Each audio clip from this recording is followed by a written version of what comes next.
곧 가시도 감사할 수 있는 것이 우리가 감사할 것을 찾으면 한도 끝도 없거든요. 그래서 모든 것이 주님의 은혜다라는 제목으로 은혜를 말씀을 좀 나누고자 합니다. 저희가 하나님 앞에 헌금 드릴 때 하는 찬송 가운데 그게 있죠. 뭐냐면은 모든 것이 주께로부터 왔으니 그러잖아요. 모든 것이 주께로부터 왔으니 라고 그러죠.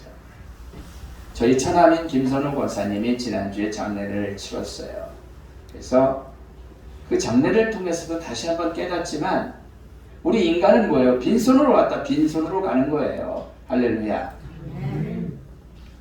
그냥 이 땅에 살면서 내가 가진 모든 것은 만물의 주관자요 창조자이신 하나님께서 우리에게 주신 줄로 믿습니다. 우리는 그러니까 그의 청직이기 때문에 관리하다가 우리 역시 빈손으로 흙으로 돌아가는 인생들입니다. 그러하기 때문에 우리가 어때요? 숨쉬는 그 자체를 포함해서 내가 가진 모든 것이, 내가 누리는 모든 것이 주님의 은혜임을 여러분들이 축원합니다. 아시기를 축원합니다. 아무리 내가 아프고 힘들다고 하여도 장례식장에서 한 줌의 흙으로 돌아가는 그런 분들에 비하면은 우리는 너무나 감사할 수밖에 없지. 사람이 참기 힘든 것 중 하나가 배고픔이라고 얘기를 해요. 배고픔 진짜 참기 힘들죠. 근데 우리가 사는 이 세상의 인구 중 어린이만 계산해도 2015년 기준으로 한다면은 1초에 어느 정도냐면은 5명이 똑딱똑딱 하는 순간에 먹을 게 없어서 어린이 가운데 5명이 굶어 죽어가는 거예요. 어른까지 하면 수십 명이 넘는 거예요.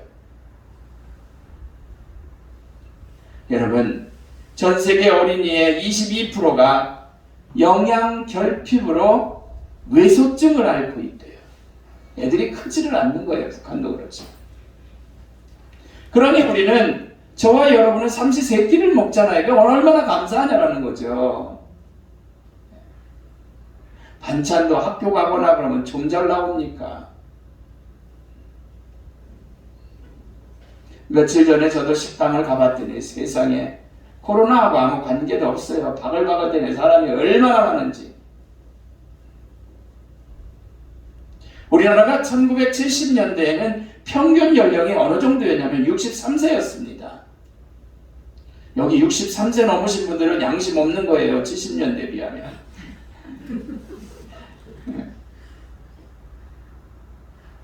젊은 사람들이 세금 내느라고 힘들잖아.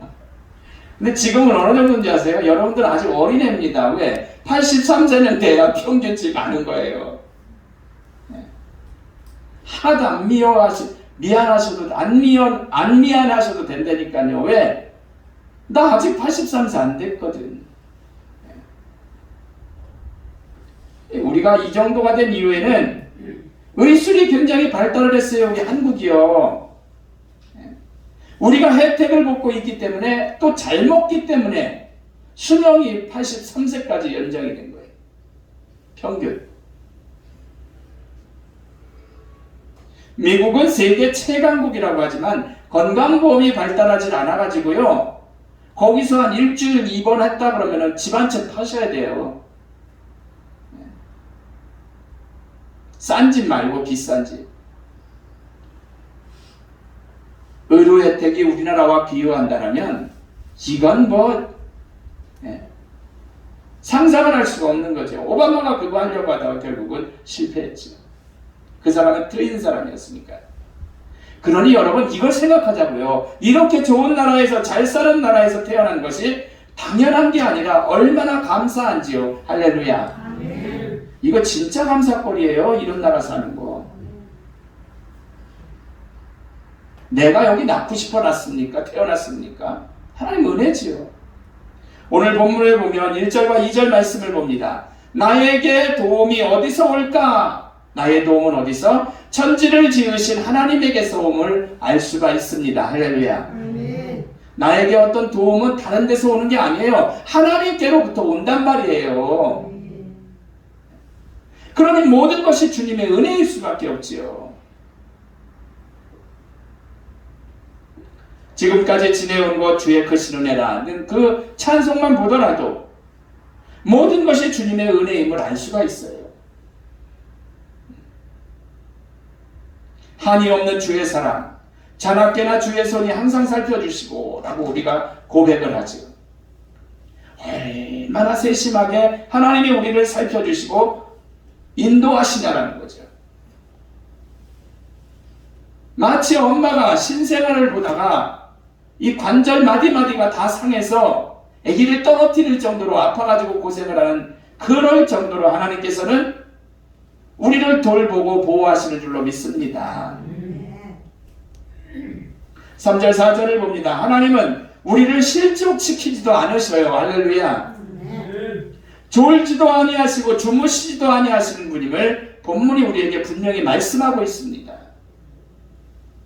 항상 우리를 살피시며 보호하시는 분이 누구다? 하나님. 5절 말씀을 보면 하나님은 내게 그늘이 되시는 분이세요. 한여름에 그늘이 있다면 얼마나 좋습니까? 요즘은 지자체별로 정류장에도 그늘을 만들어 놓잖아요. 그 큰 우산 펴서 카페에 있던 같은 우산 펴서요.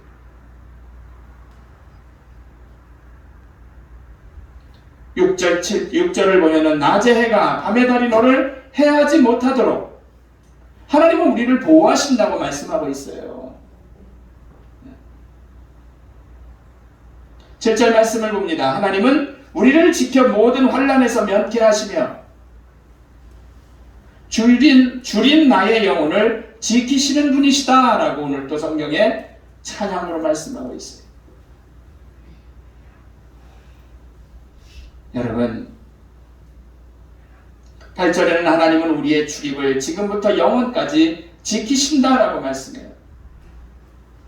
이러한 하나님께 감사로 영광을 돌릴 수밖에 없는 거죠. 누가 이렇게 나에게 해줘요? 이 세상 어느 무엇도 우리를 만족해 할 수는 없어요. 이 세상 뭐가 우리에게 만족을 줄 수 있습니까? 돈이면 다 된다고 사실 우리가 생각을 하죠. 하지만 사실 돈으로 안 되는 게 얼마나 많은지 여러분들 잘 아시잖아요. 그럼 돈 있는 사람 왜 죽지도 않아요? 아니 안 죽냐고요. 다 죽잖아요. 아무리 수억만금을 주어 우리가 드린다 하더라도 하나님께서 정하신 수명은 수천억을 주어도 어쩔 수가 없는 거예요. 하나님께서 부르시면 그냥 가는 거예요. 저의 개인적인 신앙 고백이지만 하나님의 본문 같은 오늘 말씀과 같은 손길이 나에게 없었더라면 난 이미 저 세상 사람이 돼 있을 거예요. 대략 지금의 기준으로 따져본다면 저는 60세 정도 조금 이제 50대 말이 돼가기 때문에 3분의 2 이상을 살아왔죠. 수명이 더 연장은 되겠지만 83세로 얘기한다면 나도 3분의 2 정도를 살아온 거죠. 지금까지 지내온 것이 정말 주님의 크신 은혜임을 난 확실히 믿거든요. 할렐루야. 부족함이 천지인 제게 하나님은 순간순간 은혜를 얼마나 많이 허락해 주셨는지 몰라요. 아프면 어루만져 주셨죠. 뭐든지 부족하면 부족함이 없이 채워주신 분이 바로 하나님이시기 때문에 내가 오늘 이 자리에 서 있는 거예요. 이 세상 동년배에 비하면 나는 부족함 없이 하나님이 인도하셨기 때문에 동년배의 평균치 따져도 잘 살고 있습니다.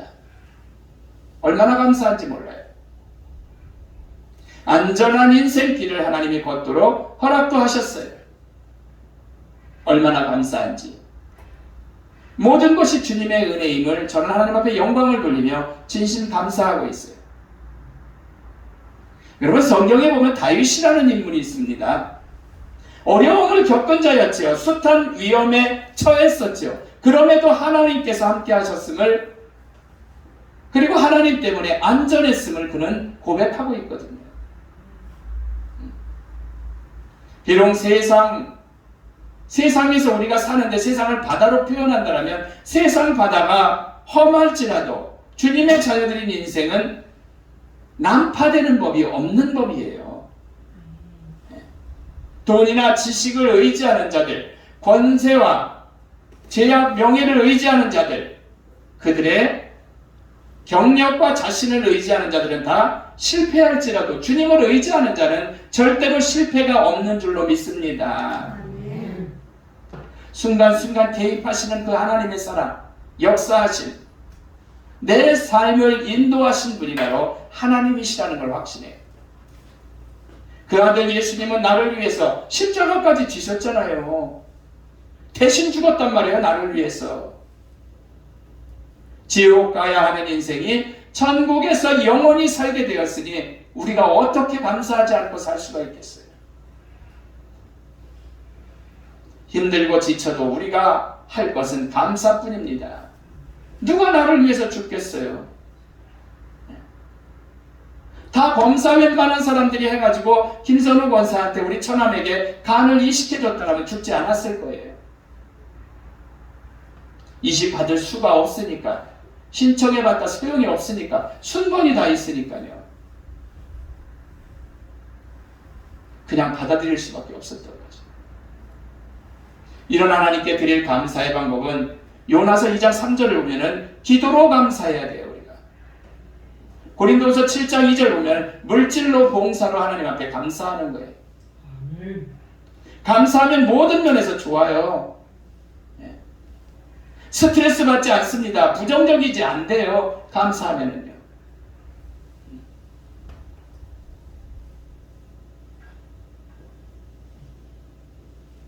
넉넉함 속에서 살아가죠. 그리고 고린도후서 9장 12절을 보면은 넘치게 축복하심을 우리가 보고 있거든요. 넉넉한 속에서 살아가죠. 예. 감사하면요 마음이 유쾌해지는 줄로 믿습니다. 감사하면 몸이 가벼워져요. 감사하면 은혜가 흘러 들어와요. 감사하면 적절한 환경이 조성이 됩니다. 감사하면 사람들이 좋아해요. 나를. 감사하면 돈이 생긴다 그랬어요. 감사하면 사랑과 능력이 생겨요. 감사하면 건강해져요. 감사하면 기쁨이 넘쳐요. 감사하면 무조건 좋대요. 여러분들도 누구 친구를 만나거나 동료들을 만나면 시작부터 불평불만하는 사람과 그냥 감사하고 즐거워도 하는 사람 둘 중 안에 어떤 사람을 만날 때 신바람이 나겠어요. 하박국 3장 17절부터 18절을 보면은 어때요? 우리 아까 찬양도 했지만 무화과나무 잎이 마르고 포도 열매가 없으며 감람나무 열매 그치고 논밭에 식물이 없어도 우리의 양떼가 없으며 외양간 송아지 없어도 이건 다 아웃이에요. 아무것도 없는 거지예요. 거지, 상거지. 그렇지만 이 사람은 뭐로 인해서 나 그딴 거 다 필요 없고 알거지라도 난 여호와로 인하여 즐거워하리. 난 여호와로 인하여 하나님 때문에 즐거워할 수 있다. 할렐루야. 고백하잖아요. 그 사람의 하나님은 지금 나에게도 똑같은 하나님이시거든요. 세계적인 여러분 알거지가 되어도 하나님 때문에 구원받아 영원한 나라에서 우리가 살게 되고 생각하면 감사하지 않을 수가 없는 거예요.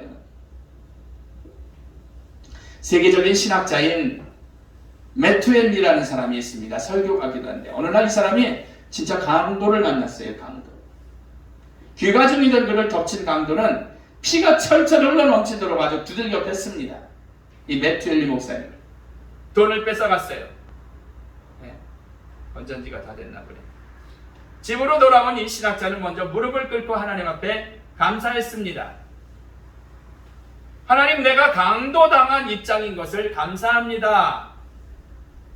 하나님, 돈은 빼앗겼지만 생명을 빼앗기지 않은 것에 대해서 감사합니다. 나를 괴롭힌 그 강도를 위해서 기도할 수 있으니 감사합니다. 그가 다시는 강도로 살지 않게 도와주옵소서라고 기도를 했대요. 대단하지 않습니까? 여러분, 결론적으로 말씀을 드리고 마칩니다. 은혜 아니면 살 수가 없나라는 찬송대로 하나님은 하나님의 은혜로 순간순간 살아가는 우리들이에요. 할렐루야. 나의 등 뒤에서 나를 도우시고 지치고 고나여 넘어질 때도 붙들어 주시는 그 하나님께 여러분들이 감사하시길 바랍니다.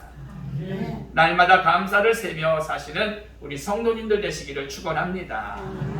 오늘도 말씀을 마쳤는데 숙제를 하나 드릴게요. 집에 가시면 한번 좀 배우자나 자녀들에게 한 10가지씩만 써가지고 감사를 한번 좀 해보세요.